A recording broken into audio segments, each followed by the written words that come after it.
Bienvenido a Hora de Estudio Bíblico con nuestro maestro el Dr. Lehman Strauss. Este estudio es el resultado del tiempo personal con el Señor, el ministerio pastoral y la experiencia en conferencias bíblicas del Dr. Lehman Strauss. Él nos instruye y alienta con la enseñanza de la palabra de Dios. Ahora, el Dr. Strauss. Bienvenidos a Hora de Estudio Bíblico. Tome su Biblia, por favor, vamos al libro de Génesis y abra allí en capítulo 32. Vamos a continuar con este estudio tan interesante de la vida de Jacob. Qué hombre y qué experiencia, ¿verdad? Pienso que me veo reflejado en la vida de Jacob en muchos aspectos, y al estudiar de este hombre de Dios, espero que usted también se vea reflejado, con sus virtudes y sus puntos débiles. Bueno, mis amigos, con su Biblia abierta en el capítulo 32 de Génesis, vamos a acudir ante Dios en oración. Oremos al Señor. Amado Padre, queremos dejar este momento de estudio en tus manos.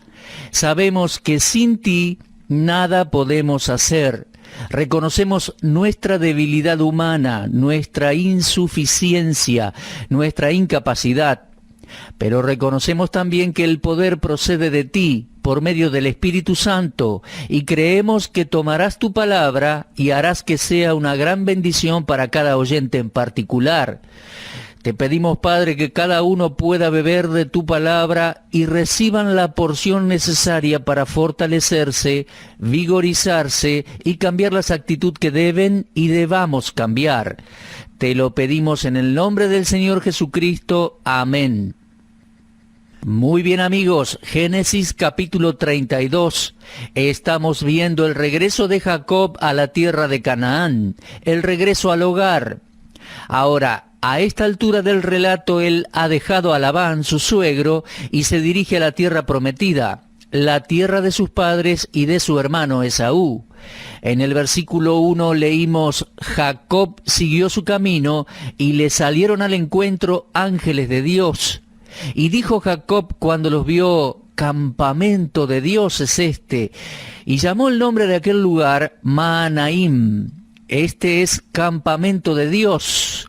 Ahora, ¿qué quiso decir con eso? Bueno, en el último programa estuvimos hablando en cuanto a los ángeles. Dijimos que son seres espirituales, no tienen cuerpos humanos, o sea, no tienen cuerpos de carne y hueso, pero sí muchas veces se manifiestan en cuerpos, pueden entrar en cuerpos.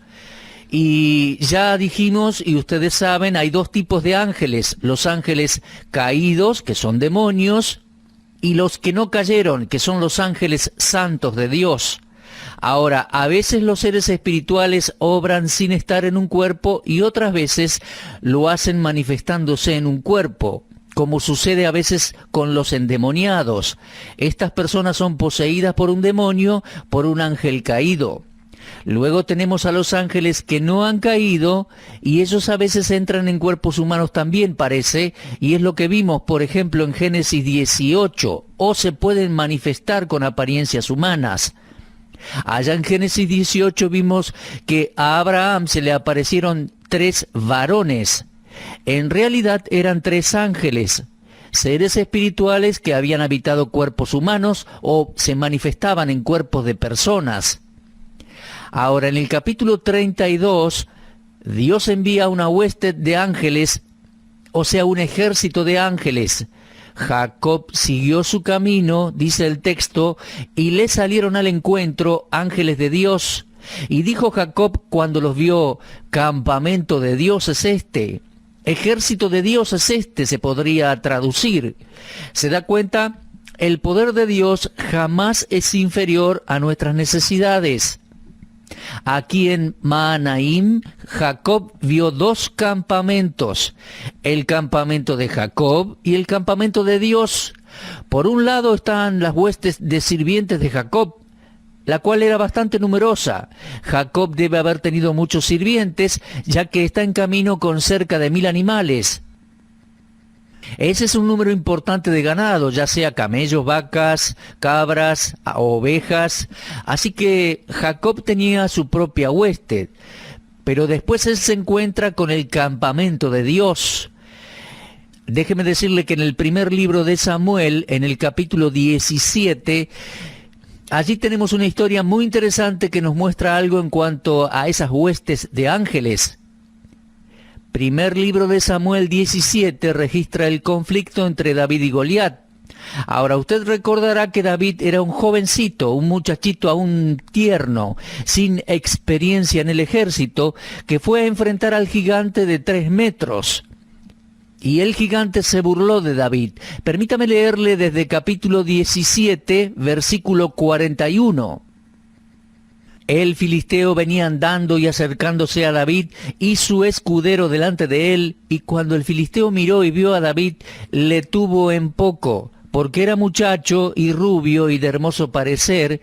Y dijo el filisteo a David: ¿soy yo perro para que vengas a mí con palos? Y maldijo a David por sus dioses. Dijo luego el filisteo a David: ven a mí y daré tu carne a las aves del cielo y a las bestias del campo. Entonces dijo David al filisteo: tú vienes a mí con espada y lanza y jabalina, mas yo vengo a ti en el nombre de Jehová de los ejércitos, el Dios de los escuadrones de Israel, a quien tú has provocado. Ahora, allí en el versículo 45 tenemos la frase o el título: Jehová de los ejércitos, el Dios de los escuadrones de Israel. Y uno se pregunta, ¿es que Dios tiene ejércitos? Bueno, la respuesta es sí, lo vemos a través de las Escrituras. Sus ejércitos son ángeles y le pertenecen a Él, por eso es llamado aquí Jehová de los ejércitos. Ahora, la palabra hebrea para Jehová de los ejércitos es Jehová Sabaoth, y proviene de la misma raíz que significa congregarse o alistarse para la batalla. Y hay veces en las que Dios llama a sus ángeles para que salgan al rescate de sus hijos. Él es Jehová Sabaoth, Jehová de los ejércitos. Creo que usted recordará ese gran himno que escribiera Martín Lutero: Castillo fuerte es nuestro Dios. Y en una de las estrofas hace referencia a ello. Permítame leerle un par de líneas de ese gran himno. Castillo fuerte es nuestro Dios, defensa y buen escudo. Con su poder nos librará en este trance agudo. Con furia y con afán acósanos Satán. Por armas deja ver astucia y gran poder, cual él no hay en la tierra. Luchar aquí sin el Señor, cuán vano hubiera sido, mas por nosotros pugnará de Dios el escogido. ¿Sabéis quién es? Jesús, el que venció en la cruz. Señor de Sabaoth, omnipotente Dios, Él triunfa en la batalla. En este himno, que por supuesto tiene varias traducciones o variantes, Castillo fuerte es nuestro Dios, Martín Lutero reconoce a Jehová Sabaoth, Jehová de los ejércitos. Ahora bien, continuando con nuestra lectura en el libro de Samuel, David le dice a Goliat: tú vienes a mí con espada, lanza y jabalina, mas yo vengo a ti en el nombre de Jehová de los ejércitos, el Dios de los escuadrones de Israel, a quien tú has provocado. Entonces, ¿quién se le apareció a Jacob en Génesis capítulo 32? Jehová Sabaoth, Jehová de los ejércitos, el Dios de los escuadrones de Israel. Mis amigos, Dios sale en su rescate y envía una hueste de ángeles, estando Él mismo al frente de esos ángeles para ministrar a Jacob. Mis amigos, este capítulo 32 de Génesis trata con una seria crisis en la vida de Jacob. En el versículo 3 leemos: envió Jacob mensajeros delante de sí a Esaú su hermano, a la tierra de Seir, campo de Edom. Él ahora muestra preocupación por su nuevo enemigo. Recuerde, yo mencioné que Jacob tenía 2 enemigos, uno fuera de la tierra de la promesa, o sea, Labán, su suegro, y el otro dentro de la tierra de la promesa, su hermano Esaú. Y dije en tipo representaban al mundo y la carne. El mundo es enemigo externo del creyente y la carne es enemigo interno del creyente. La carne opera dentro del creyente. Jacob en este instante logró la victoria sobre el mundo, el enemigo externo se separó y se desligó de Labán. Ese montón de piedras que habían levantado en Mizpa quedó como barrera, como separación entre ambos. Labán ya no podía regresar a Jacob, ni Jacob nunca más iba a volver a Labán. Había quedado separado del mundo, por así decirlo, pero ahora él tiene que enfrentar la carne. Jacob tiene que enfrentar a su enemigo interno, su propia sangre y carne, Esaú, de vuelta en la tierra de la promesa, en la tierra de Canaán. Y sin saber qué iba a suceder, Jacob envía una delegación para entrevistar a Esaú. Y fíjese la manera en que habla, fíjese el vocabulario empleado. Les mandó diciendo: así diréis a mi señor Esaú, así dice tu siervo Jacob. Ahora, ¿por qué mi señor? Como habrá notado, la palabra señor está en minúsculas, la ponemos en minúsculas, lo cual indica que le está diciendo a Esaú que es su superior y que él es su siervo. Esaú, mi señor, yo soy tu siervo. Ahora, eran hermanos. Eso era una muestra de temor. ¿Es que acaso se había olvidado Jacob de las huestes de ángeles de Dios? ¿Tan pronto se le había olvidado que Dios le había aparecido para asegurarle su protección divina? En el versículo 5 leemos: tengo vacas, asnos, ovejas, siervos, siervas, y envío a decirlo a mi señor para hallar gracia en sus ojos. Mis amigos, Jacob habla como un hombre que no tiene la conciencia tranquila, y me parece que ese es el caso. Él recordó su trampa de años atrás, todo el lío familiar y la amenaza de muerte de Esaú. Me pregunto si se habrá olvidado el encuentro que tuvo con Dios en Betel en el capítulo 28. Por favor, regrese por un momento al capítulo 28 de Génesis. Son tan solo unas páginas atrás. Voy a leerle los versículos 13 al 15. Y he aquí Jehová estaba en lo alto de ella, de la escalera, y le dijo: yo soy Jehová, el Dios de Abraham tu padre, el Dios de Isaac. La tierra en que estás acostado te la daré a ti y a tu descendencia.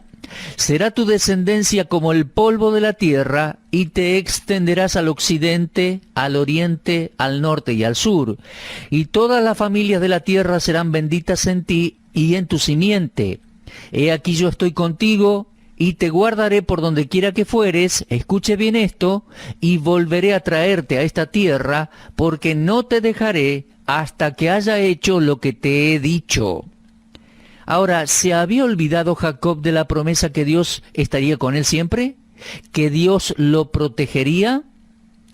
Ahora, aparentemente, Esaú escuchó que Jacob venía en camino, porque el versículo 6 dice: los mensajeros volvieron a Jacob diciendo: vinimos a tu hermano Esaú, y él también viene a recibirte, y 400 hombres con él. Bueno, eso de los 400 hombres era suficiente para aterrorizar a Jacob. 400 hombres. Bueno, de ser necesario, estaba preparado para luchar. Desde luego, Esaú no sabía cuál era el sentimiento de su hermano Jacob para con él. Esaú no se olvidó de lo que sucedió en el pasado, cómo Jacob lo engañó y cómo engañó a su padre, cómo Jacob, en un sentido, negoció la primogenitura y la bendición de Esaú por un plato de lentejas. Y cuando el mensajero le dijo que Esaú venía con 400 hombres, estoy seguro que Jacob se paralizó de miedo. Así que Jacob inmediatamente planeó algo. Volvemos al capítulo y leemos allí en versículo 7: entonces Jacob tuvo gran temor y se angustió y distribuyó el pueblo que tenía consigo y las ovejas y las vacas y los camellos en 2 campamentos. Y dijo: si viene Esaú contra un campamento y lo ataca, el otro campamento escapará. El plan no tiene nada de malo en sí. Algunos de mis amigos y colegas, algunos comentaristas bíblicos, critican a Jacob por haber hecho este plan. Dicen que él debería haber orado primero. Bueno, fíjese que en los versículos 7 y 8 él planifica, y luego en los versículos 9 al 12 él ora. Comienza su oración en el versículo 9 y allí leemos: dijo Jacob, Dios de mi padre Abraham y Dios de mi padre Isaac, Jehová. Algunos críticos han dicho, ¿por qué no oró primero y luego planificó? Bueno, yo no lo juzgaría tan minuciosamente. Lo que hizo Jacob en los versículos 6 y 7 es normal y natural. Él estaba protegiendo a su familia. Simplemente estaba haciendo algo que, pienso yo, cualquier hombre haría de saber que un enemigo se aproxima, hacer algo para proteger su familia, sus seres queridos.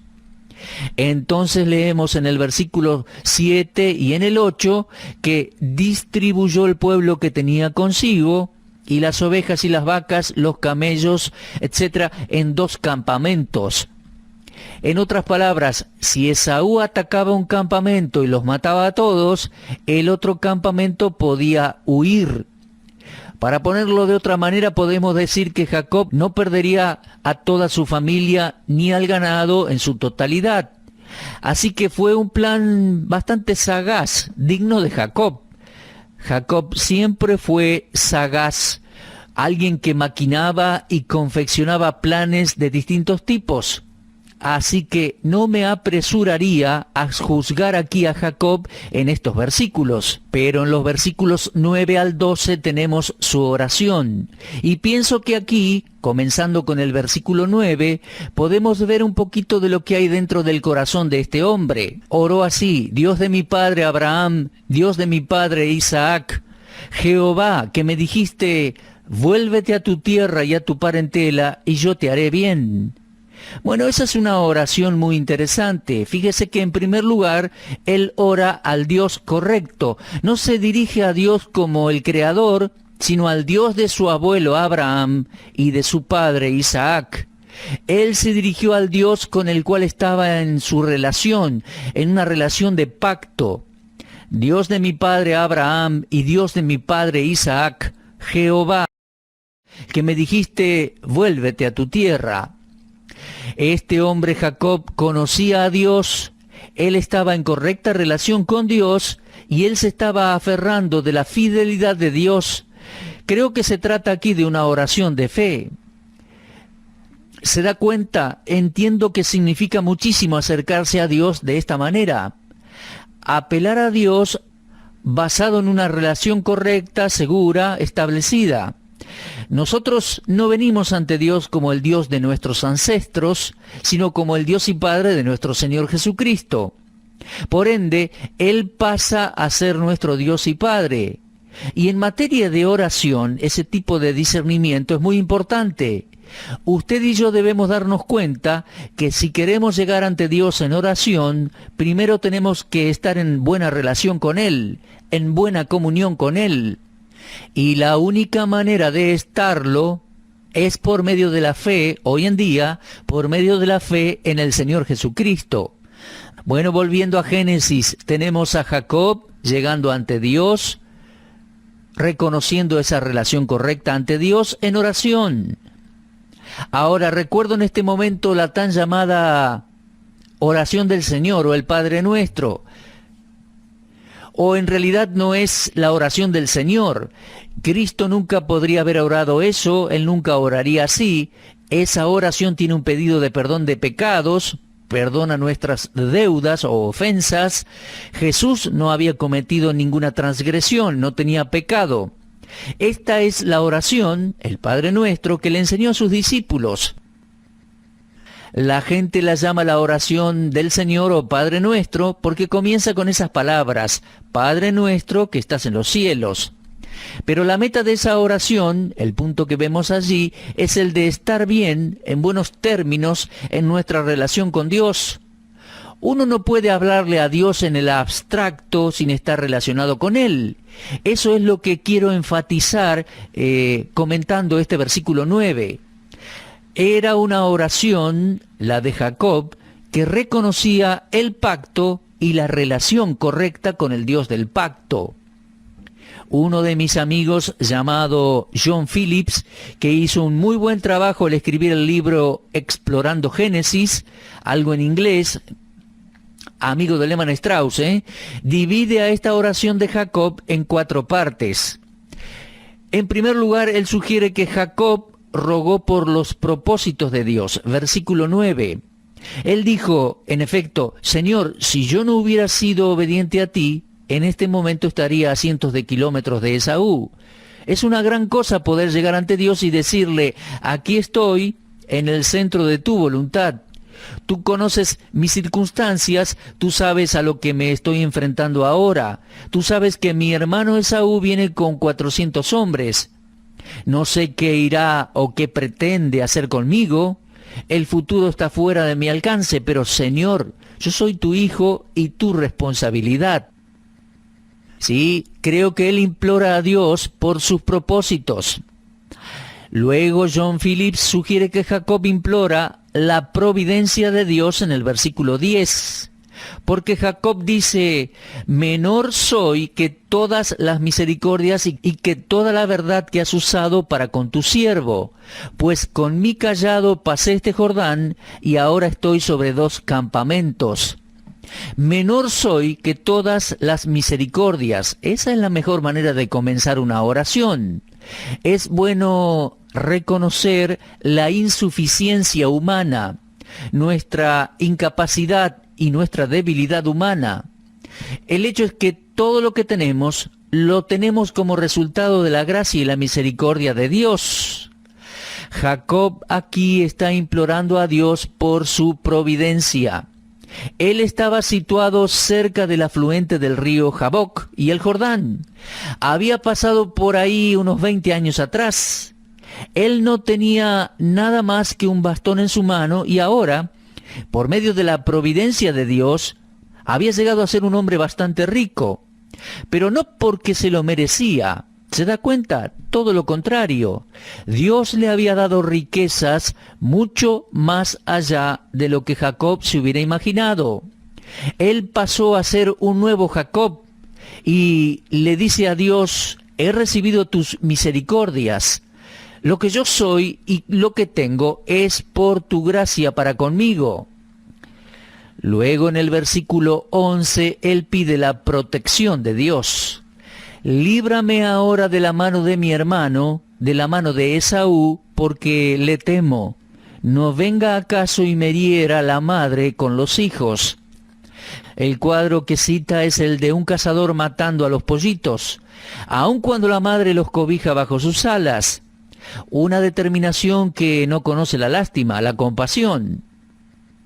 Jacob tuvo visiones de su campamento, vio al campamento destruido, lleno de muerte. Él ya podía ver a Raquel y a Lea muertas, se imaginó todo eso. Las mujeres de los esclavos muertas, sus muchachos muertos. Así que pide protección a Dios para que lo librase de la violencia de Esaú. Esaú era un hombre violento. Al principio maquinó matarlo. Así que su oración a Dios ahora era por protección. Y en el versículo 12 clamó a Dios por sus promesas. Se aferró a ellas. Él le recordó a Dios diciendo, tú has dicho, yo te haré bien, y tu descendencia será como la arena del mar, que no se puede contar por la multitud. Ese es un argumento sólido con Dios. Amigo, nosotros debemos aferrarnos con confianza y certeza a las promesas de Dios. Eso es lo que el piadoso George Mueller solía hacer. Mueller salió para levantar un monumento a la fidelidad de Dios en Bristol. Él quiso demostrar a una generación incrédula que Dios existe y que Dios es galardonador de los que le buscan con diligencia. En numerosas oportunidades, George Mueller construyó orfanatos para poder cuidar niños. El doctor Pearson, quien escribió su biografía, cuenta cómo George Mueller, al orar, ponía sus argumentos delante de Dios. Él le recordaba a Dios que los orfanatos eran suyos, eran de Dios, y que los huérfanos y sus necesidades eran responsabilidad de Dios, y que Dios mismo había prometido ser padre para con los huérfanos, y le recordaba constantemente esas cosas. Pero Jacob aún era Jacob. Más allá del hecho de que esta oración es una oración digna, él deja las cosas en las manos de Dios. Él decidió dejar lugar a la conciliación. Así que en el versículo 13 leemos: durmió allí aquella noche y tomó de lo que le vino a la mano un presente para su hermano Esaú. Ahora fíjese las cosas que manda con esta delegación para aplacar la ira de su hermano: 200 cabras, 20 machos cabríos, 200 ovejas, 20 carneros, 30 camellas paridas con sus crías, 40 vacas, 10 novillos, 20 asnas, 10 borricos. Ahora, es un regalo de buena magnitud. Jacob tenía que ser un hombre rico. Le está dando más de 500 animales a su hermano Esaú. Al menos se los está ofreciendo. Y leemos luego: lo entregó a sus siervos, cada manada por sí, y dijo a sus siervos: pasad delante de mí, poned espacio entre manada y manada. Y mandó al primero diciendo: si Esaú mi hermano te encontrare y te preguntare diciendo: ¿de quién eres y a dónde vas? ¿Para quién es esto que llevas delante de ti?